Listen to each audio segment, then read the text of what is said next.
Hi friends, అందరికీ నమస్కారం. ఈరోజు మీకోసం రహస్య బంధం పార్ట్ 2 మరి కథలోకి వెళ్తే, ఆ రాత్రి ఆకాశం మేఘావృతమై ఉంది. చంద్రుడు మబ్బుల చాటున దాక్కుని భూమి మీద జరుగుతున్న అకృతాలను చూడలేక ముఖం చాటేస్తున్నట్టుగా ఉన్నాడు. హాస్పిటల్ కారిడార్లు నిశ్శబ్దంగా ఉన్నాయి. అడపాదడప వినిపించి పేషెంట్ల దగ్గులు, మానిటర్ల బీప్ శబ్దాలు తప్ప అక్కడ ప్రాణం ఉన్న అలికిల్లేదు. అటువంటి నిస్థితిలో విక్రమ్ నీడల ఫార్మసీ వైపు కదిలాడు. అతని చేతిలో ఉన్న డూప్లికేట్ తాళం చెవి హాస్పిటల్ పరువును, పల్లవి జీవితాన్ని బలికొనడానికి సిద్ధంగా ఉన్న ఆయుధంలా మెరుస్తుంది. అతని మనసులో రాహుల్ చెప్పిన మాటలు మారుమోగుతున్నాయి. పల్లవికి దెబ్బతో కోలుకోలేని మచ్చపడాలి. తను ఆత్మహత్య చేసుకోవాలి, లేదా ఈ ఊరు విడిచి పారిపోవాలి. విక్రమ్ నెమ్మదిగా ఫార్మస్ తలుపులు తీశాడు. లోపల చల్లని మందుల వాసన. అతను టార్చ్ లైట్ వేసి కాస్ట్లీ ఇంజెక్షన్స్ ఉండే రిఫ్రిజిరేటర్ వైపు వెళ్ళాడు. సుమారు 1,00,000 విలువ చేసే క్యాన్సర్ మందులు, నార్కోటిక్ డ్రగ్స్ తీసి తన బ్యాగ్లో వేసుకున్నాడు. అంతటితో ఆగకుండా స్టాక్ రిజిస్టర్ తీసి అందులో పల్లవి సంతకం చేసిన పేజీలు కొన్ని అంకెలను మార్చాడు. చివరగా తన జోబుల నుండి పల్లవ్వాడే ఒక చిన్న కర్చీఫ్ తీసి కావాలని లాకర్ పక్కన పడేశాడు. పని పూర్తయ్యాక పెదవుల మీద ఒక కుటిలమైన నవ్వుతో బయటకు వచ్చి తలుపులు లాక్ చేసి చీకట్లో కలిసిపోయాడు. ఒక ఆడదాని జీవితాన్ని నాశనం చేయటం ఇంత సులువా అని అతనికి అనిపించింది. కానీ ధర్మం ఎప్పుడు ఒక చిన్న సాక్ష్యాన్ని మిగిల్చి ఉంటుందని ఆ మూర్ఖుడికి తెలియదు.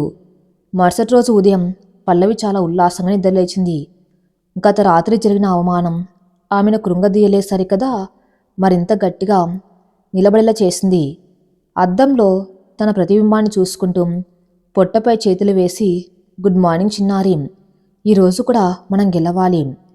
నీ నాన్న గర్వం ఓడిపోయేలా మనం బతకాలి అని చెప్పుకుంది. ఆమె హాస్పిటల్కి వెళ్ళేసరికి సమయం 9 కావస్తుంది. కానీ హాస్పిటల్ వాతావరణం ఎప్పట్లా లేదు.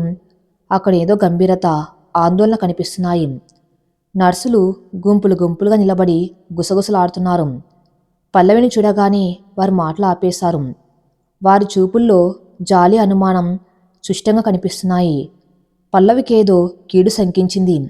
నేరుగా తన క్యాబిన్కి వెళ్ళింది.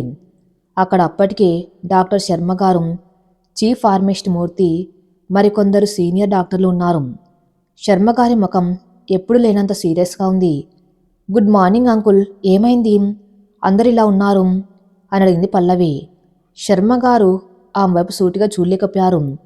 పల్లవి కూర్చో అన్నారు గంభీరంగా. పర్లేదు అంకుల్, చెప్పండి అంది పల్లవి నిలబడి. చీఫ్ ఫార్మసిస్ట్ మూర్తి కోపంగా ముందుకు వచ్చాడు. ఇంకా ఏం చెప్పాలి మేడం, అంతా మీరే చేసి ఇప్పుడేం తెలియనట్లు నటిస్తున్నారా? రాత్రి ఫార్మసీ నుండి 5 లక్షల విలువైన మందులు మాయమయ్యాయి. స్టాక్ రిజిస్టర్లో మీ సంతకమే చివరిది. తాళం చెవులు మీ దగ్గర ఉంటాయి. ఇంకేం రుజువు కావాలి అని నిలదీశాడు. పల్లవికి కాళ్ళ కింద భూమి కదిలినట్లు అనిపించింది. ఏమంటున్నారు మూర్తిగారు? మందులు మాయమవడమా? నేను రాత్రి డ్యూటీ ముగించుకొని వెళ్ళేటప్పుడు అన్ని చెక్ చేసి లాక్ చేసి తాళం సెక్యూరిటీ బాక్స్లో వేసి వెళ్ళాను. కావాలంటే వాచ్మెన్ రామయ్యని అడగండి అంది ఆవేదనగా. రామయ్య నిద్రపోతుంటాడు. ఆ విషయం అందరికీ తెలుసు. పైగా లాకర్ దగ్గర ఇది దొరికింది అంటూ మూర్తి ఒక ప్లాస్టిక్ కవర్లో ఉన్న కర్చీఫ్ని చూపించాడు. అది పల్లవి కర్చీఫ్. దాని మీద పి అని ఎంబ్రాయిడరీ చేసి ఉంది. పల్లవ ఆశ్చర్యంతో నోటమాట రాలేదు. అది ఇక్కడికి ఎలా వచ్చింది? సరిగ్గా అప్పుడే రాహుల్ మరియు కావ్య అక్కడికి వచ్చారు.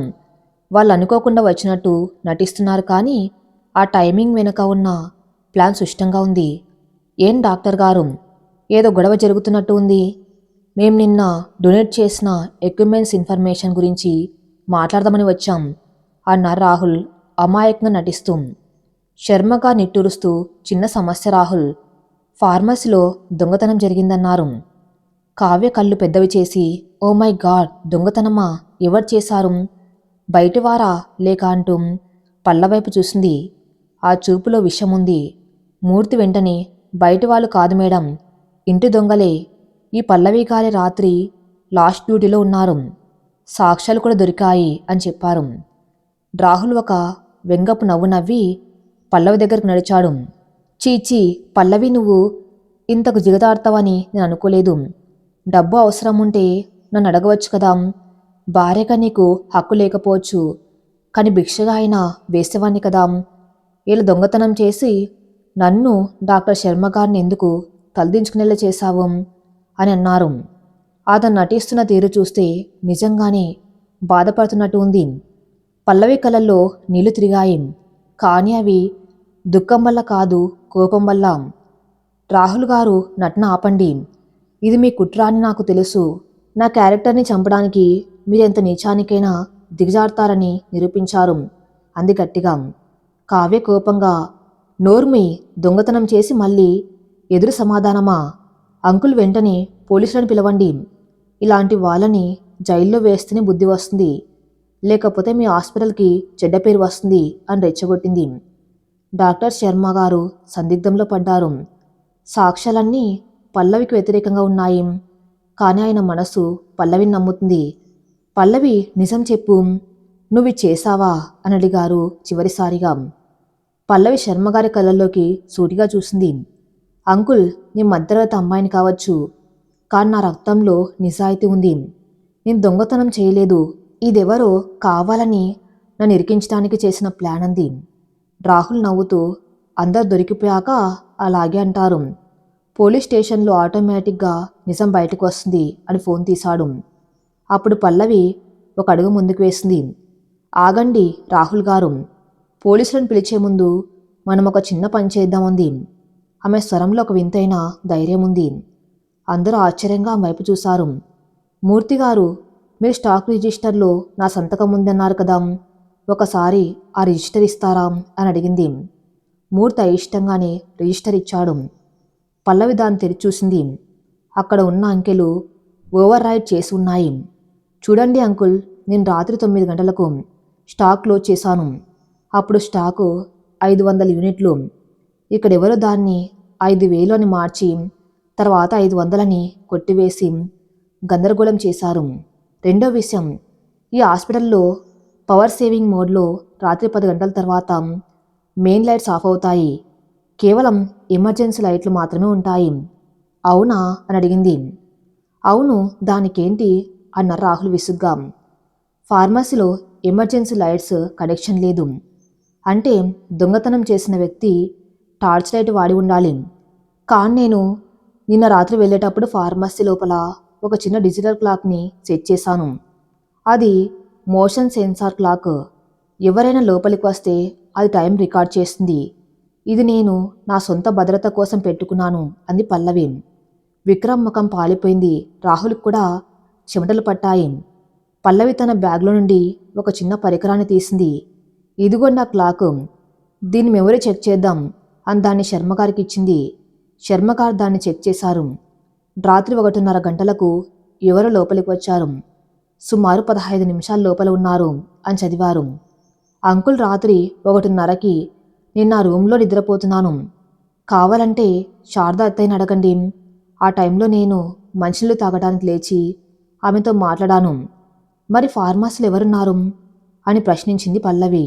రాహుల్ మొహంలో రంగులు మారాయి. పల్లవి ఇంత తెలివిగా ఆలోచిస్తుందని అతను ఊహించలేదు. అదెవరో దొంగ అయి ఉంటాడు.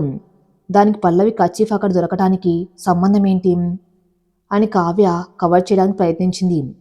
పల్లవి నవ్వింది. ఆ కర్చీఫ్ విషయం కూడా చెప్తాను. నిన్న సాయంత్రం నా డెస్క్ మీద కర్చీఫ్ పెట్టాను. విక్రమ్ గారు అంటూ విక్రమ్ వైపు ఏలు చూపించింది. విక్రమ్ గారు నిన్న సాయంత్రం నా క్యాబిన్కి వచ్చారు. ఏదో ఫైల్ కావాలని అడిగారు. ఆయన వెళ్ళాక నా కర్చీఫ్ కనిపించలేదు. అప్పుడు నేను పెద్దగా పట్టించుకోలేదు, కానీ ఇప్పుడు అర్థమవుతుంది. అందరి చూపు విక్రమ్ మీద పడింది. విక్రమ్ వణికిపోతున్నాడు. శర్మగారు గంభీరంగా విక్రమ్ వైపు చూశారు. మిస్టర్ విక్రమ్, దీన్ని మీరేం చెప్తారు? మా హాస్పిటల్ సీసీ కెమెరాలు కారిడార్లో ఉన్నాయి. రాత్రి 1:30కి మీరు హాస్పిటల్ పరిసరాల్లో ఉన్నారా లేదా అని చెక్ చేయమంటారా అని గద్దించారు. నిజానికి సీసీ కెమెరాలు ఆ రోజు పనిచేయడం లేదని శర్మగారికి తెలుసు, కానీ ఆయన వేసిన పాచిక మారింది. విక్రమ్ భయంతో, సారీ సార్, రాహులే నన్ను ఆ నోరు జారబోయాడు. రాహుల్ వెంటనే విక్రమ్ చెంప మీద గట్టిగా కొట్టాడు. ఏం మాట్లాడుతున్నావురా ఈడియట్? దొంగతనం నువ్వు చేసి నా మీద నెడతావా అని అరిచాడు. విక్రమ్ని అక్కడికక్కడే బలిపశువుని చేశారు రాహుల్. పల్లవి రాహుల్ వైపు ప్రశాంతంగా చూసింది. చూశారు రాహుల్ గారు, నిజం నిప్పులాంటిది. దాన్ని మీ ఖరీదైన కోటి జోబులో దాచలేరు. విక్రమ్ గారు మీ స్నేహితుడు కాబట్టి ఆయన్ని మీరు రక్షించుకోవచ్చు లేదా శిక్షించవచ్చు. కానీ నా మీద వేసిన నింద మాత్రం చిరిగిపోయింది అంది. డాక్టర్ శర్మ గారు మూర్తి వైపు కోపంగా చూశారు. ఒక ఉద్యోగిని అనుమానించే ముందు కనీస విచారణ చేయాలి మూర్తి. పల్లవికి క్షమాపణ చెప్పండి అని ఆదేశించారు. మూర్తి తలదించుకొని సారీ మేడం అని అన్నారు. రాహుల్ కావ్యల పరిస్థితి ఆగమ్య గోచరంగా మారింది. తాము తవ్విన గోతులో తామే పన్నట్లయింది. పద కావ్య, ఇక్కడ ఉండటం వేస్ట్. విక్రమ్ సంగతి తర్వాత చూస్తాను అని రాహుల్ విసుగ్గా వెళ్ళిపోయాడు. వెళ్తూ వెళ్తూ పల్లవిని చూసిన అతని చూపుల్లో ఇప్పుడు పరాజయం మాత్రమే కాదు, ఒక రకమైన భయం కూడా కనిపించింది. ఈ పల్లవి సామాన్యురాలు కాదు అని అతనికి అర్థమైంది. అందరు వెళ్ళిపోయాక పల్లవి తన సీట్లో కూర్చుంది. అప్పటి వరకు బిగ్గపట్టిన ఊపిరిని వదిలింది. నిజానికి ఆమె దగ్గర ఉన్నది మోషన్ సెన్సార్ క్లాక్ కాదు, కేవలం ఒక సాధారణ డిజిటల్ టేబుల్ క్లాక్. కానీ ఆమె సమయస్ఫూర్తి ఆమెను కాపాడింది. ఆమె చిన్నప్పుడు చదివిన డిటెక్టివ్ నవలలు ఈరోజు పనికొచ్చాయి. శర్మ గారు ఆమె దగ్గరకు వచ్చారు. పల్లవి, నువ్వు గ్రేట్ అమ్మా. ఆ విక్రమ్ గాడు నిజం కక్కేవాడే, కానీ రాహుల్ వాడిని కొట్టిపడేశాడు. ఏది ఏమైనా నీ మీద నాకు నమ్మకం పెరిగింది. కానీ జాగ్రత్త, గాయపడ్డ పాము మరింత పగపడుతుంది. రాహుల్ మళ్ళీ దాడి చేయొచ్చు అని హెచ్చరించారు. చేయనివ్వండి అంకుల్, ఇన్నాళ్ళు నేను భార్యగా భరిస్తూ వచ్చాను. ఇప్పుడు తల్లిగా పోరాడుతున్నాను. ఏ శక్తి నన్ను ఓడించలేదు అంది పల్లవి. కానీ ఆ మనసులో ఒక మూల బాధ ఉంది. ఒకప్పుడు తనను ప్రాణంగా ప్రేమించిన మనిషి ఈరోజు తనను దొంగగా ముద్ర వేయటానికి కూడా వెనుకాడలేదు. డబ్బు మనిషిని ఇంతగా మారుస్తుందా? అనుబంధాల కన్నా అహంకారమే గొప్పదా? కిటికీ బయట వర్షం వెలిసింది. ఆకాశంలో ఇంద్రధనస్సు వచ్చింది. పల్లవి దాన్ని చూస్తూ నవ్వింది. నా జీవితంలో కూడా తుఫాను వెలిసి ఇంద్రధనస్సు వచ్చే రోజు దగ్గరలోనే ఉంది అని నమ్మకం కలిగింది. అయితే కథ ఇక్కడితో అయిపోలేదు. హాస్పిటల్ బయట కారులో కూర్చున్న కావ్య కోపంతో ఊగిపోతుంది. రాహుల్, ఆ విక్రమ్ గాడు మన పరువు తీశాడు. కానీ ఆ పల్లవిని నేను వదిలిపెట్టను. దాని తెలివితేటలు హాస్పిటల్లో పనిచేశాయి, కానీ బయట సమాజంలో పనిచేయవు. రేపు మన కంపెనీ యానివర్సరీ పార్టీ ఉంది. దానికి సిటీలోని ప్రముఖులంతా వస్తారు. ఆ పార్టీలో పల్లవిని పిలిచి అందరి ముందు దాని క్యారెక్టర్ గురించి మాట్లాడి దాన్ని మెంటల్గా బ్రేక్ చేయాలి అంద కావ్య కష్టం. రాహుల్ ఆలోచించాడు. కానీ తను పార్టీకి ఎందుకు వస్తుంది? శర్మగాని ఇన్వైట్ చేద్దాం. ఆయనతో పాటు తన స్టాఫ్ని కూడా పిలవమని కండిషన్ పెడదాం. పల్లవ్ వస్తే అక్కడ జరిగే అవమానం తట్టుకోలేక తనే చచ్చిపోతుంది అంది కావ్య క్రూరంగా నవ్వుతూ.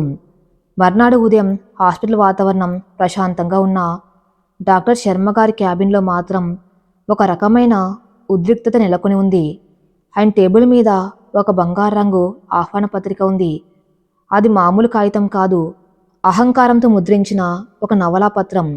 RK industries silver jubilee celebration అని దాని మీద అందమైన అక్షరాలతో రాసి ఉంది. శర్మగారు పల్లవైపు చూశారు. ఆ ముఖంలో ఎలాంటి భావోద్వేగాలు కనిపించడం లేదు. పల్లవి, మనం ఈ పార్టీకి వెళ్ళవలసిన అవసరం లేదు.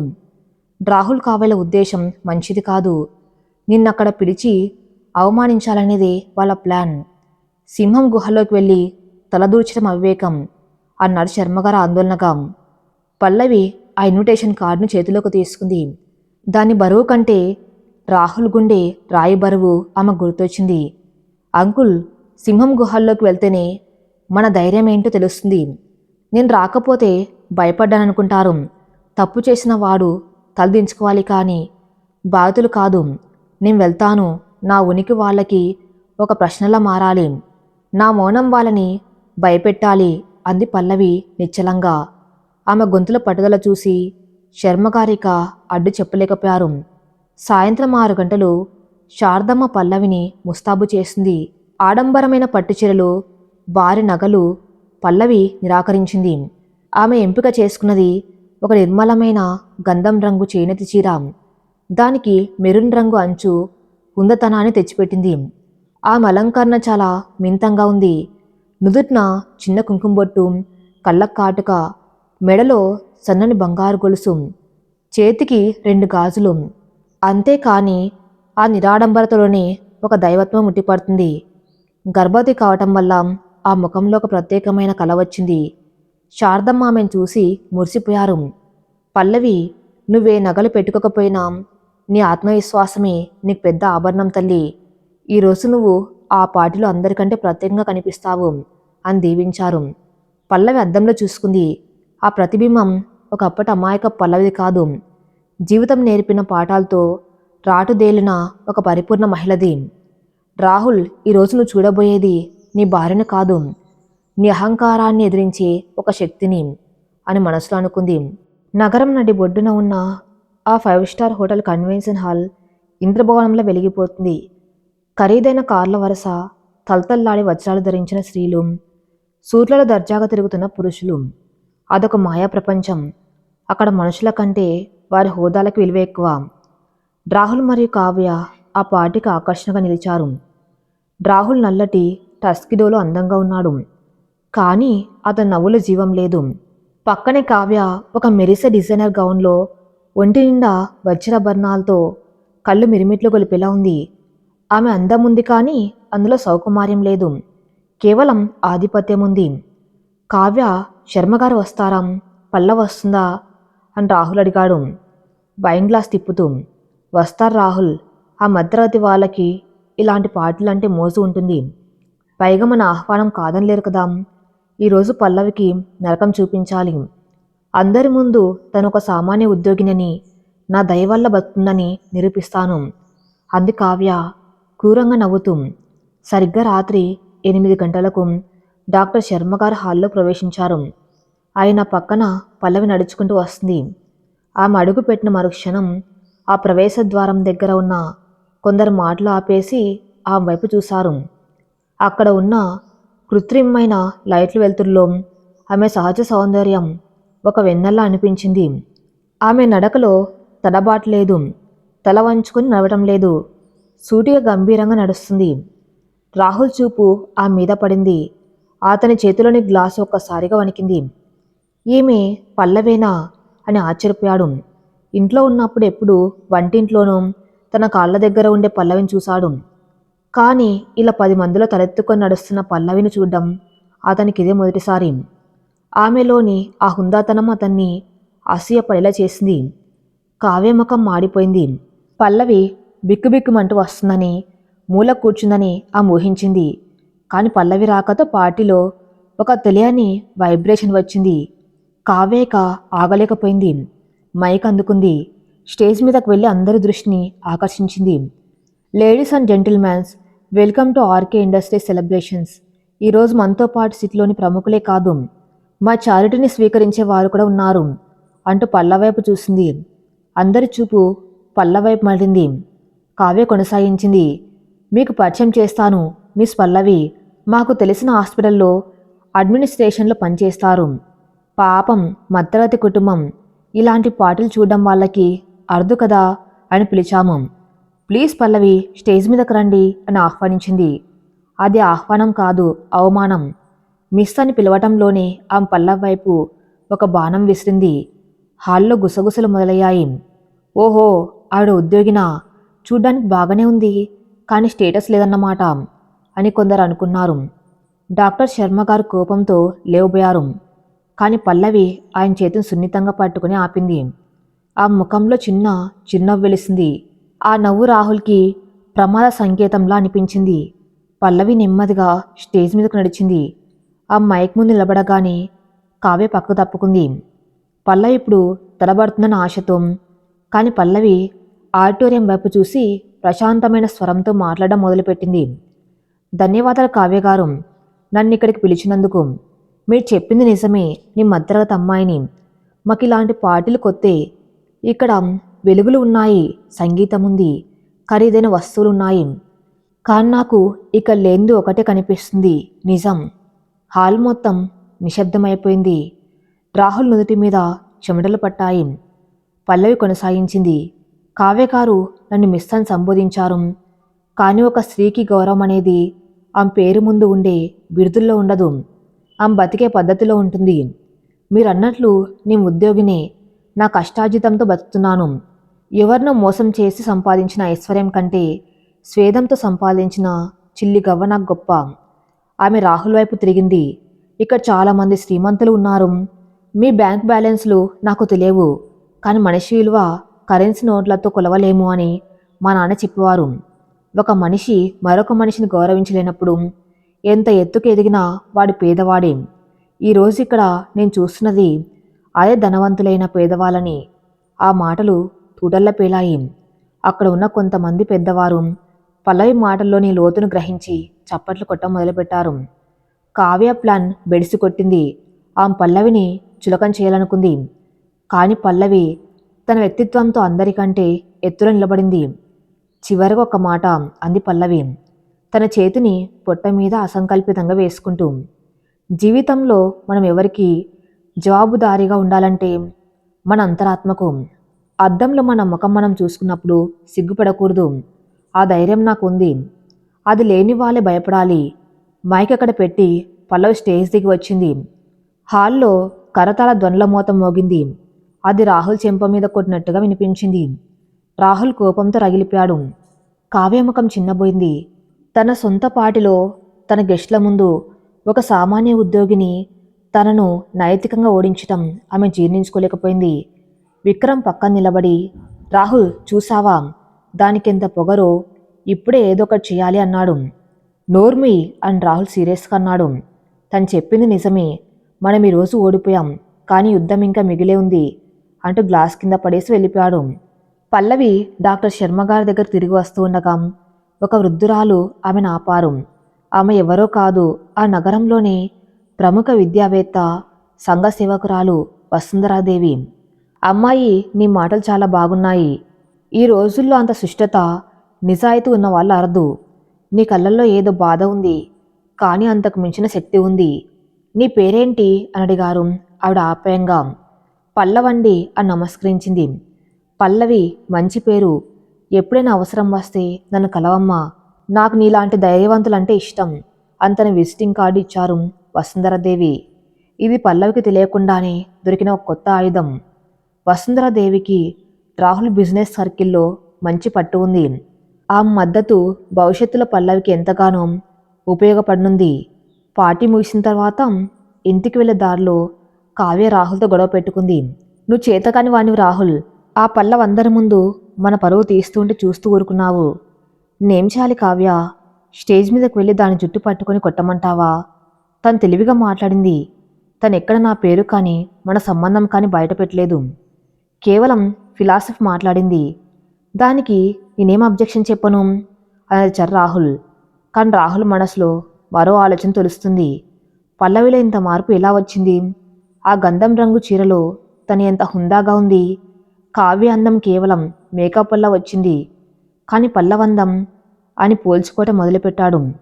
తన వస్తువు చేజారిపోతుందన్న భయం, అది అందంగా మారుతుందన్న ఆశ్చర్యం అతన్ని నిద్రపోనివ్వటం లేదు. కావ్య అతని మౌనాన్ని గమనించింది. రాహుల్, నువ్వు దాని గురించి ఆలోచిస్తున్నావా? గుర్తించుకో, తను మన శత్రువు. రేపొద్దున ఆ బిడ్డ పుడితే డిఎన్ఏ టెస్ట్ అంటూ కోర్టుకు వస్తే మన ఆస్తుల వాటా అడుగుతుంది. అది జరగకూడదు. ఆ బిడ్డ పుట్టకూడదు అంది కావ్య కసితో. రాహుల్ ఉలిక్కిపడ్డాడు. ఏం చేద్దామంటావు? విక్రమ్ ఫెయిల్ అయ్యాడు, కానీ నేను ఫెయిల్ అవ్వను. పల్లవి రోజు హాస్పిటల్కి ఆటోలో వెళ్తుంది కదా, రేపు చిన్న యాక్సిడెంట్ జరగాలి. ప్రాణం పోకపోయినా కడుపులో పిండం పోవాలి అని ప్లాన్ చెప్పింది కావ్య. రాహుల్ ఒక్క క్షణం ఆలోచించాడు. తన రక్తం తన బిడ్డ, కానీ ఆస్తి హోదా ముందు ఆ సెంటిమెంట్ ఓడిపోయింది. సరే, కానీ జాగ్రత్త, దానికి అనుమానం రాకూడదు అని తలూపాడు. ఆ రాత్రి పల్లవి చాలా ప్రశాంతంగా నిద్రపోయింది. తన బిడ్డతో మాట్లాడుతూ, చూసావా, మనం భయపడలేదు. అమ్మకి ఈరోజు కొత్త స్నేహితులు దొరికారు. వసుంధరాదేవి గారు మనకు అండగా ఉంటారేమో అనుకుంది. కానీ రేపటి రోజు తన జీవితంలో ఎంతటి భయంకరమైన రోజు కాబోతుందో ఆ అమాయకురాలికి తెలియదు. మృత్యువు చక్రాలు అప్పటి కదలడం మొదలుపెట్టాయి. ఆ రోజు ఉదయం సూర్యుడు ఉదయించాడు, కానీ అతని కిరణాల్లో ఎందుకు ఎరుపు రంగు ఎక్కువగా ఉన్నట్టు అనిపించింది. పల్లవి నిద్ర లేచేసరికి మనసులో ఏదో తెలియని బరువు, కారణం లేని ఆందోళన ఆమెను ఉక్కిరి బిక్కిరి చేస్తుంది. కిటికీలోంచి వచ్చే చల్లని గాలి కూడా ఆమెకు హాయినివ్వలేకపోయింది. ఏంటి పల్లవి, ఇంకా డల్గా ఉన్నావు? నిన్న పార్టీలో అంత విజయం సాధించాక సంతోషంగా ఉండాలి కదా అని అడిగారు శారదమ్మ కాఫీ ఇస్తూ. పల్లవి బలవంతంగా నవ్వింది. ఏమో అత్తయ్య, మనసులో ఏదో కీడు శంకిస్తుంది. నా బిడ్డ క్షేమంగా ఉంటే చాలు అంది తన పొట్టను ఆత్మీయంగా నిమురుకుంటూ. ఒక తల్లికి తన గురించి భయం ఉండదు, కానీ తన కడుపులో ఉన్న ప్రాణం గురించి ప్రతి క్షణం ఆరాటంగానే ఉంటుంది.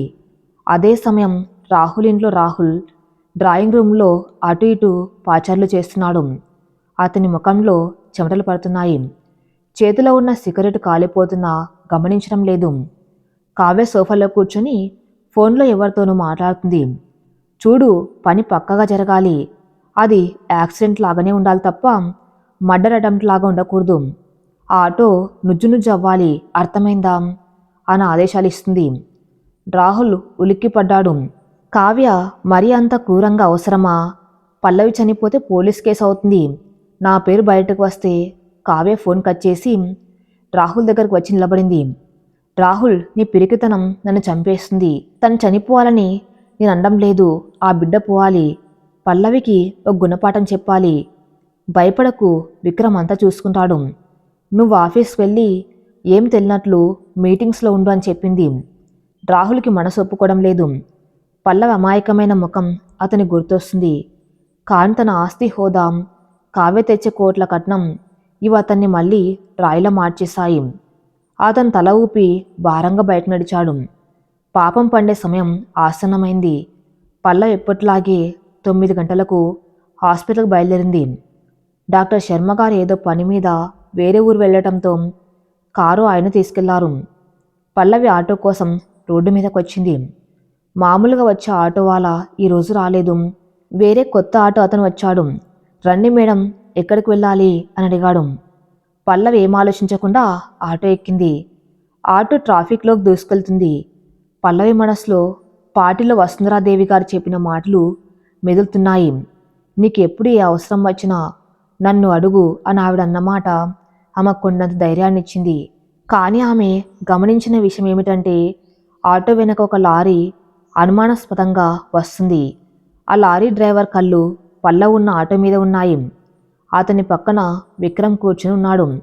ముఖానికి కర్చీఫ్ కట్టుకొని, ఇంకొంచెం ముందుకు వెళ్ళనివ్వు, ఆ సిగ్నల్ దాటాక ఖాళీ రోడ్డు వస్తుంది, అక్కడే కొట్టాలి అని డ్రైవర్కి చెబుతున్నాడు. ఆటో సిగ్నల్ దాటి హాస్పిటల్కి వెళ్ళే ప్రధాన రహదారి మీదకి వచ్చింది. అది కాస్త నిర్మానుష్యంగా ఉండే రోడ్డు. పల్లవి తన బ్యాగ్లో నుండి వాటర్ బాటిల్ తీసుకుంటుంది. సరిగ్గా అప్పుడే వెనక నుండి వచ్చిన లారీ వేగం పెంచింది. లారీ ఇంజన్ శబ్దం విపరీతంగా పెరగటంతో పల్లవి వెనక్కి తిరిగి చూసింది. ఆ లారీ తన ఆటో వైపు దూసుకురావటం చూసి ఆమె గుండె గొంతులోకి వచ్చింది. ఆపండి, పక్కకు తీయండి అని డ్రైవర్కి అరిచింది. కానీ అప్పటికే జరగవలసిన అనర్థం జరిగిపోయింది. లారీ బలంగా ఆటో వెనక భాగాన్ని ఢీకొట్టింది. ఆ దాటికి ఆటో గాల్లో లేచి పల్టీలు కొడుతూ రోడ్డు పక్కన ఉన్న చెట్టు గుద్దుకుంది. అమ్మా అన్న పల్లవి అర్ధనాదం ఆ ట్రాఫిక్ శబ్దంలో కలిసిపోయింది. ఆటో బోల్తా పడింది. గాజు పెంకులు పగిలి రోడ్డు మీద చిందరవందరంగా పడ్డాయి. పల్లవి ఆటో లోపల ఇరుక్కపోయింది. ఆమె నుదుటి నుండి రక్తం కారుతుంది. కానీ స్పృహ కోల్పోయే ముందు ఆమె చేసిన ఏకైక పని తన 2 చేతులను అడ్డంగా పెట్టుకుని తన పుట్టను రక్షించుకోవటం. లారీ ఆగకుండా వెళ్ళిపోయింది. విక్రమ్ వెనక్కి తిరిగి చూసి పని అయిపోయింది అని కావ్యకు మెసేజ్ చేశాడు. రోడ్డు మీద జనం గుమిగూడారు. అయ్యో పాపం, ఎవరో లేడీ ప్రెగ్నెంట్లా ఉంది అని కొందరు సానుభూతి చూపిస్తున్నారు తప్ప ఎవరు ముందుకు రావటం లేదు. అందరూ సెల్ ఫోన్లలో వీడియోలు తీయటంలో బిజీగా ఉన్నారు. అప్పుడు అటుగా వెళ్తున్న ఒక తెల్లటి బెంచు కారు ఆగింది. అందులో నుండి ఒక హుందా అయిన వ్యక్తి దిగారు. ఆవిడ వసుంధరాదేవి. జనం గుంపును చూసి ఆవి డ్రైవర్ని పంపించి విషయం కనుక్కోమన్నారు. డ్రైవర్ పరిగెత్తుకుంటూ వెళ్ళి తిరిగి వచ్చి అమ్మ ఎవరో యాక్సిడెంట్ అయింది, చాలా సీరియస్గా ఉందన్నాడు. వసుంధరాదేవి వెంటనే కారు దిగి అక్కడికి వెళ్లారు. రక్తం మడుగులో పడి ఉన్న పల్లవిని చూడగానే ఆవిడ గుండె తరుక్కపోయింది. పల్లవి అని గట్టిగా అరిచారు. నిన్ననే పార్టీలో ఆత్మవిశ్వాసంతో మాట్లాడిన అమ్మాయి ఈరోజు ఇలా అచేతనంగా పడి ఉండటం ఆవిడను కలిచివేసింది. ఏం చూస్తున్నారందరూ? మనుషులేనా మీరు? వెంటనే కారులో ఎక్కించండి అని ఆవిడ గర్జించారు. ఆవిడ ఆదేశంతో కొందరు యువకులు ముందుకు వచ్చి ఆటోను పైకి లేపి పల్లవిని జాగ్రత్తగా బయటకు తీశారు. వసుంధరాదేవి పల్లవి తలని తన ఒళ్ళో పెట్టుకుని కారులో కూర్చున్నారు. డ్రైవర్ హాస్పిటల్కి ఫాస్ట్ అని అరిచారు. శర్మగారు హాస్పిటల్లో ఎమర్జెన్సీ సైరన్ మోగింది. పల్లవిని స్ట్రెచ్చర్ మీద తీసుకెళ్తున్నారు. ఆమె శరీరం నిండా గాయాలు, చీరంతా రక్తంతో తడిసిపోయింది. శర్మగారు ఇంకా రాలేదు కాబట్టి డ్యూటీ డాక్టర్లు వెంటనే చికిత్స ప్రారంభించారు. వసుంధరాదేవి బయట కారిడార్లో ఆందోళనగా పచారులు చేస్తున్నారు. ఆమె బట్టలకు పల్లవి రక్తం అంటుకుంది. కానీ ఆవిడ అది పట్టించుకోలేదు. కాసేపటికి శర్మగారు హడావిడిగా వచ్చారు. విషయం తెలిసి ఆయన కళ్ళల్లో నీళ్లు తిరిగాయి. వసుంధర గారు, పల్లవి ఎలా ఉంది? లోపల ఉన్న డాక్టర్ నుదుటి మీద దెబ్బ తగిలింది. కానీ అందరి భయం ఆ బిడ్డ గురించి అన్నారు వసుంధరాదేవి. ఆపరేషన్ థియేటర్ లైటు వెలుగుతూనే ఉంది. గంటలు గడుస్తున్నాయి. బయట వాతావరణం గంభీరంగా ఉంది. కావ్య ఫోన్లో విక్రమ్ చెప్పిన వార్త వినగానే సంతోషించింది. గుడ్ జాబ్ విక్రమ్, ఇప్పుడు రాహుల్కి చెప్పు అంది. రాహుల్కి విక్రమ్ ఫోన్ చేసి, రాహుల్ పని అయింది, ఆట నుజ్జు నుజ్జు అయింది, పల్లవి బతకడం కష్టం, బతికినా బిడ్డ ఉండదు అని చెప్పాడు. ఆ మాట వినగానే రాహుల్ చేతిలోని కాఫీ కప్పు జారి కింద పడింది. పగిలిన కప్పు శబ్దం ఆ గదిలో నిశ్శబ్దాన్ని బద్దలు కొట్టింది. అతని గుండెలో ఏదో అలజడి. పల్లవి చనిపోయిందా అన్న ఆలోచన అతన్ని వణికించింది. తను పల్లవిని మోసం చేయాలనుకున్నాడు, వదిలించుకోవాలనుకున్నాడు, కానీ చంపాలనుకోలేదు. నేను హాస్పిటల్కి వెళ్తాను అని లేచారు రాహుల్. పిచ్చివాడా, ఇప్పుడు వెళ్తే అందరికి అనుమానం వస్తుంది, అక్కడే ఉండు అని కావ్య అడ్డుకుంది. లేదు కావ్య, నేను వెళ్ళాలి, తను నా భార్య, నా బిడ్డ తల్లి, తను చనిపోతే ఆ పాపం నన్ను జీవితాంతం వెంటాడుతుంది అని రాహుల్ ఆవేశంగా కావ్యని పక్కనెట్టి బయటకు వెళ్ళిపోయాడు. ఆపరేషన్ థియేటర్ తలుపులు తెరుచుకున్నాయి. డాక్టర్ శర్మగారు బయటకు వచ్చారు. ఆయన ముఖం అలసిపోయి ఉంది. వసుంధరాదేవి, శారదమ్మ పరిగెత్తుకుంటూ వెళ్లారు. డాక్టర్, పల్లవి ఎలా ఉంది? శర్మగారు మాస్క్ తీసి దీర్ఘశ్వాస విడిచారు. పల్లవికి ప్రాణాపాయం లేదు. తలకు బలమైన దెబ్బ తగిలింది కానీ బ్రెయిన్కి డ్యామేజ్ లేదు. స్పృహలోకి రావడానికి టైం పడుతుంది అని అన్నారు. మరి బిడ్డ అని అడిగారు వసుంధరాదేవి ఆతృతగా. శర్మగారి పెదవుల మీద చిన్న చిరునవ్వు మెరిసింది. అది అద్భుతమనే చెప్పాలి. తల్లి పన్నప్పుడు తన చేతులతో పొట్టకు రక్షణ కల్పించింది. ఆ కారణంగా గర్భానికి చిన్న కుదుపు మాత్రమే తగిలింది. బిడ్డ క్షేమంగా ఉంది. ఆ తల్లి ప్రేమ మృత్యువుని కూడా ఓడించింది. అందరూ ఊపిరి పీల్చుకున్నారు. శారదమ్మ ఆనందంతో కన్నీళ్లు పెట్టుకున్నారు. వసుంధరాదేవి చేతులు జోడించి దేవుడికి నమస్కరించారు. నిజంగా అమ్మాయి ఒక శక్తి స్వరూపిణి అని అనుకున్నారు. సరిగ్గా అప్పుడే రాహుల్ హాస్పిటల్కి చేరుకున్నారు. కారిడార్లో వసుంధరాదేవిని చూసి ఆగిపోయాడు. ఆమె అక్కడుందని అతను ఊహించలేదు. డాక్టర్, పల్లవి ఎలా ఉంది అని అడిగాడు ఆయాసపడుతూ. వసుంధరాదేవి రాహుల్ వైపు నిస్తంగా చూశారు. రాహుల్ కళ్ళలో ఉన్నది ప్రేమ కంటే భయం, అపరాధ భావం అని పసిగట్టారు. రాహుల్ గారు, మీ ఉద్యోగిని యాక్సిడెంట్ అయితే మీరు ఇంత కంగారు పడుతున్నారే? చాలా మంచి బాస్ మీరు అన్నారు వ్యంగ్యంగా. రాహుల్ తడబడ్డాడు. అది కాదు మేడం, తను మా హాస్పిటల్, శర్మగారి హాస్పిటల్ స్టాఫ్ కదా. శర్మగారు కోపంగా రాహుల్ దగ్గరకు వచ్చారు.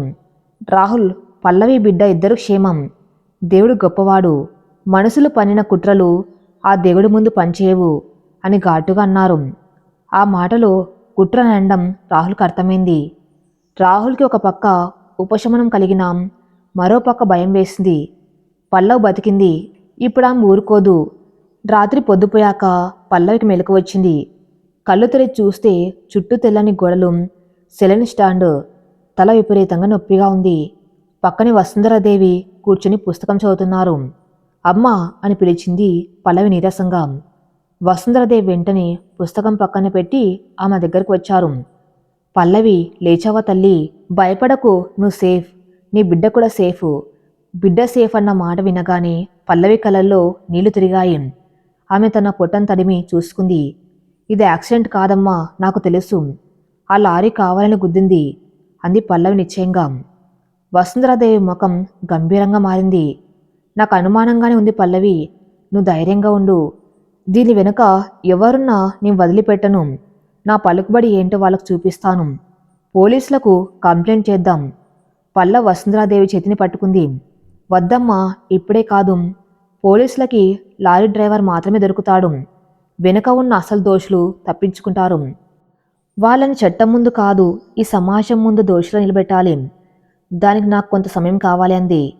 ఆమె కళ్ళలో అగ్నిపర్వతం బద్దలవటానికి సిద్ధంగా ఉన్నట్టు కనిపించింది. మృత్యువుని జయించి వచ్చిన పల్లవి ఇప్పుడు పాత పల్లవి కాదు. ఆమె ఒక ప్రతీకార జ్వాల. హాస్పిటల్ గదిలో తెల్లని గోడల మీద ఉదయ పెండ ప్రసరిస్తుంది. పల్లవి బెడ్ మీద పడుకుని ఉంది. నుదుటి మీద కట్టు, చేతికి సెలైన్ బాటిల్, శరీరం నిండా చిన్న చిన్న గాయాలు. ఇవేవీ ఆమెను ఇప్పుడు బాధించడం లేదు. ఆమె దృష్టి అంతా తన పొట్ట మీదే ఉంది. మృత్యు అంచుల దాకా వెళ్ళి తన బిడ్డను కాపాడుకొని తిరిగి వచ్చిన ఆ క్షణం ఆమెకు పునర్జన్మలా అనిపిస్తుంది. పక్కనే ఉన్న సోఫాలో వసుంధరాదేవి గారు కూర్చుని ఏదో బిజినెస్ మ్యాగజైన్ తిరిగేస్తున్నారు. కానీ ఆవిడ మనసు అక్కడ లేదు. పల్లవి వైపే చూస్తున్నారు. నిన్నటి వరకు ఒక సామాన్య ఉద్యోగిలా పరిచయమైన అమ్మాయిలో ఏదో తెలియని ఆకర్షణ, ఒక అంతులేని విషాదం దాగి ఉన్నాయని ఆవిడ కనిపిస్తుంది. అమ్మా, మీరు ఇంకా ఇంటికి వెళ్ళలేదా? రాత్రంతా ఇక్కడే ఉన్నారు అంది పల్లవి నీరసంగా. కానీ కృతజ్ఞతతో వసుంధరాదేవి పుస్తకం మూసి పల్లవి దగ్గరకు వచ్చారు. ఆవిడ ముఖంలో ఒక తల్లికి ఉండే వాత్సల్యం ఉంది. నువ్విలా ఉంటే నేను ఇంటికి ఎలా వెళ్తాను పల్లవి? అయినా నా ఇల్లు కేవలం రాళ్ళు రప్పలతో కట్టిన భవనం. అక్కడ నా కోసం ఎదురు చూసే ప్రాణాలు లేవు. ఇక్కడ నీ దగ్గర ఉంటే నాకేదో తెలియని ప్రశాంతత అన్నారావిడ. ఆ మాటల్లో వసుంధరాదేవి ఒంటరితనం కూడా పల్లవికి అర్థమైంది. పల్లవి, డాక్టర్ శర్మ గారు వెళ్లారు. ఇప్పుడు మనం మనసిప్ మాట్లాడుకోవచ్చు. నిన్న జరిగిన ఆ యాక్సిడెంటు యాదృచ్ఛికం కాదని నువ్వన్నావు. అంటే నీ ప్రాణం తీయాలని చూస్తుంది ఎవరు? ఆ లారీ డ్రైవర్ కేవలం ఒక ఆయుధం మాత్రమే. దాన్ని ప్రయోగించిన చేతులు ఎవరివి అని సూటిగా అడిగారు వసుంధరాదేవి. పల్లవి మౌనంగా ఉండిపోయింది. కళ్ళల్లో నీళ్లు సుళ్ళు తిరుగుతున్నాయి. చెప్పాలా వద్దా? చెప్తే ఇవి నమ్ముతారా? రాహుల్ సమాజంలో పెద్ద మనిషి. ఆయన మీద నింద వేస్తే ఈవిడ ఎలా స్పందిస్తారు? వసుంధరాదేవి ఆ భుజమే చేయి వేసి, భయపడకు పల్లవి, నేను ఈ సమాజంలో ఎన్నో చూశాను. మంచి ముసుగులో ఉన్న క్రూరముగాలను, చిరునవ్వు వెనక దాగి ఉన్న వంచనను నేను గుర్తుపట్టగలను.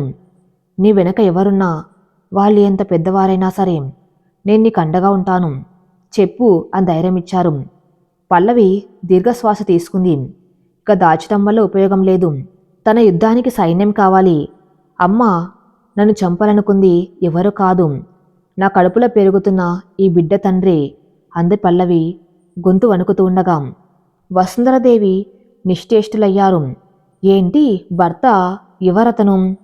Rahul Khanna, RK industries chairman అని చెప్పింది పల్లవి. ఆ పేరు వినగానే వసుంధరాదేవి కళ్ళు విప్పార్చాయి. ఆ తర్వాత గంట సేపు పల్లవి తన గతాన్ని పూసగుచ్చినట్టు చెప్పింది.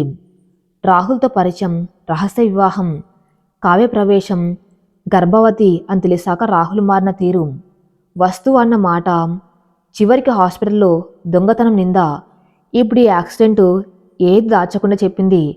వసుంధరాదేవి అంతా విన్నారు. ఆవిడ ముఖం కోపంతో ఎర్రబడింది. ఆవిడ పిడికిలి బిగుసుకుంది. రాహుల్ ఇంత నీచుడా? బయటికెంతో సభ్యతగా, సంస్కారవంతుడిగా కనిపిస్తాడేం? ఒక ఆడదాని జీవితంతో ఇంత దారుణంగా ఆడుకుంటాడా? చీ, ఇలాంటి వాళ్ళు సమాజానికి పట్టిన చీడ పురుగులు అని ఆక్రోశించారు. అమ్మా, నా దగ్గర పెళ్లికి సంబంధించిన సాక్ష్యాలు లేవు. అందుకే నేను మౌనంగా బయటకు వచ్చేశాను. కానీ నా బిడ్డను చంపడానికి ప్రయత్నించారు. అది నేను క్షమించలేను అంది పల్లవి కన్నీళ్లతో. వసుంధరాదేవి లేచి నిలబడ్డారు. సాక్ష్యాలు కోర్టుకు కావాలి పల్లవి, న్యాయానికి కాదు. నువ్వు కన్నీళ్లు పెట్టుకోకు. ఇన్నాళ్ళు నువ్వు ఒంటరివి అనుకున్నావు. కానీ ఇకపై కాదు. ఆ రాహుల్కి, ఆ కావ్యకి అసలు సినిమా ఇక ముందు ఉంది. వాళ్ళ అహంకారాన్ని ఎలా అణచాలో నాకు తెలుసు. అని శపథం చేశారు. అదే సమయంలో రాహుల్ ఇంట్లో వాతావరణం వేడెక్కింది. రాహుల్కి నిద్ర లేదు, తిండి లేదు. పల్లవ్ బతికిందన్న వార్త అతన్ని ఒక పక్క సంతోషపెట్టినా మరో పక్క భయపెడుతుంది. ముఖ్యంగా వసుంధరాదేవి ఆమెకు అండగా నిలవటం అతన్ని మింగుడు పడ్డం లేదు. కావ్య కోపంతో ఊగిపోతుంది. రాహుల్, నువ్వు ఎందుకలా దిగులుగా కూర్చున్నావు? అది బతికింది సరే, కానీ దానికి ఇంకా భయం పోలేదు. మనం ఇంకో ప్లాన్ వెయ్యాలి అంది. రాహుల్ కోపంతో అరిచాడు. చాలు కావ్య, ఆపు. ఇంకో ప్లాన్ అంటావేంటి? ఇప్పటికే నా చేతులకు రక్తం అంటుకుంది. తను నా భార్య కావ్య. చట్టపరంగా కాకపోయినా ధర్మపరంగా నా భార్య, నా బిడ్డ తల్లి. వాళ్ళని చంపాలని చూసిన పాపాన్ని నేను ఎలా కడుక్కోవాలి? కావ్య వెటకరంగా నవ్వింది. ఓహో, ఇప్పుడు నీకు ధర్మం గుర్తొచ్చిందా? మా నిన్నటి దాకా వస్తువన్నావేం? ఇవన్నీ ట్రాష్ రాహుల్. మనం చాలా దూరం వచ్చేసాం. ఇప్పుడు వెనక్కి వెళ్తే ఆ పల్లవి మనల్ని జైలుకు పంపిస్తుంది. ముఖ్యంగా ఆ వసుంధరాదేవి. ఆవిడ గనుక ఇన్వాల్వ్ అయితే మన బిజినెస్లు మూసుకోవాల్సిందే. ఆవిడకు పొలిటికల్గా, సోషల్గా ఎంత పవర్ ఉందో నీకు తెలియదా? రాహుల్ తల పట్టుకుని కూర్చున్నాడు. నిజమే, వసుంధరాదేవి తలుచుకుంటే ఆర్కే గ్రూప్ని నీలమట్టం చేయగలదు. విక్రమ్, నువ్వు వెంటనే హాస్పిటల్కి వెళ్ళు. అక్కడ ఏం జరిగిందో కనుక్కో. పల్లవి నోరు తెరిచిందా లేదా అని తెలుసుకోవాలి అని ఆదేశించింది కావ్య. సాయంత్రం 4 గంటలు. పల్లవి డిశ్చార్జ్ అయింది. డాక్టర్ శర్మగారు, శారదమ్మ కూడా వచ్చారు. పల్లవి, మా ఇంటికి వెళ్దాం పదా అన్నారు శర్మగారు. కానీ వసుంధరాదేవి అడ్డుకున్నారు. వద్దు డాక్టర్, మీ ఇల్లు ఇప్పుడు పల్లవికి సురక్షితం కాదు. రాహుల్ మనసులు మీ ఇంటి మీద నిఘా వేసి ఉంటారు. పల్లవి ఇప్పుడు నాతో వస్తుంది. శర్మగారు ఆశ్చర్యపోయారు. మీతోనా? కాన్ డాక్టర్, ఆనంద నిలయంలో పల్లవికి ఎవరు హాని చేయలేరు. అక్కడ పల్లవి కేవలం ఆశ్రయం పొందే అబల కాదు, నా దత్తపుత్రిగా ఉంటుంది. ఈ రోజు నుండి పల్లవి బాధ నాది అని వసుంధరాదేవి ప్రకటించారు. ఆ మాటలు వినగానే పల్లవి, శర్మగారు షాక్ అయ్యారు. ఓ కోటీశ్వరరాలు, సమాజంలో అత్యంత గౌరవనీయురాలైన వసుంధరాదేవి ఒక మధ్యతరగతి అమ్మాయిని దత్తత తీసుకోవటం అంటే సామాన్య విషయం కాదు. అమ్మ, ఇది చాలా పెద్ద నిర్ణయం. నా వల్ల మీ పరువుకి అని పల్లవి సందేహించింది. వసుంధరాదేవి నవ్వి, నా పరువు నీ వల్ల పెరుగుతుంది కానీ తగ్గదు పల్లవి. పద అని పల్లవిని తన బెంచ్ కారులో ఎక్కించుకున్నారు. దూరంగా చెట్టు చాటున దాక్కున్న విక్రమ్ ఇదంతా చూస్తున్నాడు. అతని గుండె వేగంగా కొట్టుకుంటుంది. కావ్యకి విషయం తెలిస్తే పిచ్చెక్కుతుంది అనుకుంటూ ఫోన్ తీశాడు. వసుంధరాదేవి ఇల్లు ఆనంద నిలయం నగరం వెలుపల ప్రశాంతమైన వాతావరణంలో ఉంది. అదొక రాజభవనం లాంటి ఇల్లు. చుట్టూ విశాలమైన తోటలు, పెద్ద పెద్ద గేట్లు, పటిష్టమైన సెక్యూరిటీ. కారు పోటీకొలాగింది. పనివాళ్ళు పరిగెత్తుకుంటూ వచ్చారు. వసుంధరాదేవి పల్లవిని జాగ్రత్తగా దింపి లోపలికి తీసుకెళ్లారు. ఇదిగో పల్లవి, ఇది నీ ఇల్లు. ఇక నువ్వెవరికి భయపడవలసిన అవసరం లేదు. నీకు కావలసినంత విశ్రాంతి తీసుకో. నీ బిడ్డ ఆరోగ్యంగా పుట్టాలి. ఆ తర్వాత మనం రాహుల్ సంగతి చూద్దామన్నారు. ఆ ఇంట్లో అడుగు పెట్టగానే పల్లవికి ఒక కొత్త శక్తి వచ్చినట్టు అనిపించింది. ఇన్నాళ్ళు అభద్రత భావంతో బతికిన ఆమెకు ఇప్పుడు ఒక కొండంత అండ దొరికింది. విక్రమ్ ద్వారా విషయం తెలిసిన కావ్య, రాహుల్ హడలిపోయాడు. ఏంటి, వసుంధరాదేవి ఇంటికి తీసుకెళ్ళిందా? అది దత్తపుత్రిగానా అని కావ్య గట్టిగా అరిచింది. చేతిలోని వైన్ గ్లాసు విసిరికొట్టింది. అది గోడకు తగిలి ముక్కలైంది. రాహుల్ ముఖం పాలిపోయింది. అయిపోయింది కావ్య, ఇప్పుడు మనం పల్లవిని ఏమీ చేయలేము. వసుంధరాదేవి జోక్యం చేసుకున్నారంటే ఆవిడకు నిజం తెలిసిపోయి ఉంటుంది. ఇప్పుడు ఆవిడ మన మీద లీగల్గా వెళ్తే మన కంపెనీ షేర్లు పడిపోతాయి. ఇన్వెస్టర్లు వెనక్కి వెళ్తారు. నా కెరీర్ నాశనం అవుతుంది అని భయంతో వణికిపోయాడు. కావ్య ఆలోచనలో పడింది. ఆమె కళ్ళల్లో ఓ కుటిలమైన ఆలోచన మెదిలింది. రాహుల్, భయపడకు. వసుంధరాదేవికి పవర్ ఉండొచ్చు, కానీ మన దగ్గర కూడా ఎత్తుగడలు ఉన్నాయి. ఆవిడ పల్లవిని దత్తత తీసుకుంది అంటే పల్లవిని వాడుకొని ఆవిడ ఆస్తిని కాజేయాలని ప్లాన్ చేస్తుందేమో అని మనం రూమర్ క్రియేట్ చేయాలి. సమాజం ఎప్పుడు నెగిటివ్ న్యూస్ని నమ్ముతుంది అంది. రాహుల్కి అది అంత నమ్మశక్యంగా అనిపించలేదు. కావ్య, వసుంధరాదేవికి ఆస్తి పిచ్చి లేదు. ఆవిడ ఇప్పటికే కోట్లకు అధిపతి. నీ ప్లాన్స్ ఇక ఆపు. మనం వెళ్ళి ఆవిడని కలిసి రాజీ చేసుకోవటం మంచిదన్నాడు. రాజిన ఆ మిడిల్ క్లాస్ పల్లవి కాళ్ళ దగ్గర నేను రాజీపడాలా? నెవా, నువ్వు రాకపోయినా నేను చూసుకుంటాను అని కావ్య కోపంగా గదిలోకి వెళ్ళిపోయింది. ఆనంద నిలయంలో పల్లవికి రాజభోగాలు దక్కుతున్నాయి. కానీ ఆమె అక్కడ సోమరిగా కూర్చోలేదు. వసుంధరాదేవి పల్లవికి ఒక గురువులా మారారు. పల్లవి శత్రువును ఓడించాలంటే కేవలం ధైర్యం సరిపోదు, తెలివి కావాలి. ముఖ్యంగా బిజినెస్ నాలెడ్జ్, చట్టం మీద అవగాహన ఉండాలి. రాహుల్కున్న బలం అతని బిజినెస్. నువ్వు అతను దెబ్బ కొట్టాలంటే నువ్వు కూడా బిజినెస్లో రాణించాలి అని చెప్పారు. పల్లవి ఆసక్తిగా వింది. కానీ అమ్మా, నాకు బిజినెస్ గురించి ఏమీ తెలియదు. నేను కేవలం సైన్స్ స్టూడెంట్ని అని అంది. నేర్పించడానికి నేను ఉన్నాను కదా. ఈ 6 నెలలు నీ బిడ్డ పుట్టే వరకు నువ్వు నా దగ్గర శిక్షణ తీసుకుంటావు. బిడ్డ పుట్టాక నువ్వు నా కంపెనీలో డైరెక్టర్గా జాయిన్ అవుతావు. రాహుల్ని అతని సొంత మైదానంలోనే ఓడిద్దాం అని వసుంధరాదేవి తన ప్రణాళికను వివరించారు. పల్లవి కళ్ళల్లో మెరుపు వచ్చింది. ఒకప్పుడు వంటింటికి పరిమితమైన పల్లవి ఇప్పుడు ఒక సామ్రాజ్యాన్ని శాసించడానికి సిద్ధమవుతుంది. ఆమె చేతిలో పుస్తకాలు మారాయి. మేనేజ్మెంట్ల, ఎకనామిక్స్ పుస్తకాలు ఆమె నేస్తాలయ్యాయి. ఒక వారం తర్వాత రాహుల్ ఆఫీస్లో ఉండగా ఒక కొరియర్ వచ్చింది. అది ఓపెన్ చేసి చూసిన రాహుల్కి గుండె ఆగినంత పడింది. అదొక లీగల్ నోటీస్ కాదు, అది వసుంధర గ్రూప్స్ నుండి వచ్చిన ఒక ఇన్విటేషన్. వసుంధర గ్రూప్స్ నూతన ప్రాజెక్ట్ ప్రారంభమవుతుంది. చీఫ్ గెస్ట్ శ్రీమతి పల్లవి. కింద చిన్న అక్షరాలతో ఒక నోట్ ఉంది. మిస్టర్ రాహుల్ ఖన్నా, మీరు తప్పకుండా రావాలి. మీ గతం మిమ్మల్ని పలకరించాలని చూస్తుంది. రాహుల్ ఆ కాగితాన్ని చేతులు నలిపేశాడు. పల్లవి సీఈఓనా? తన కంపెనీ కంటే 10 రెట్లు పెద్దదైన వసుంధర గ్రూప్స్కి ఆమె వారసురాలా? ఇది కలయ నిజమా? అప్పుడే అతని క్యాబిన్లోకి విక్రమ్ పరిగెత్తుకుంటూ వచ్చాడు. రాహుల్, టీవీ ఆన్ చేయి. న్యూస్ చూడు. టీవీ ఆన్ చేస్తే బ్రేకింగ్ న్యూస్ వస్తుంది. ప్రముఖ వ్యాపారవేత్త వసుంధరాదేవి సంచలన నిర్ణయం. తన 1000 కోట్ల ఆస్తికి వారసురాలిగా పల్లవని యువతిని ప్రకటించారు. ఇంతకీ ఎవరి పల్లవి? ఆమె వెనక ఉన్న కథ ఏమిటి?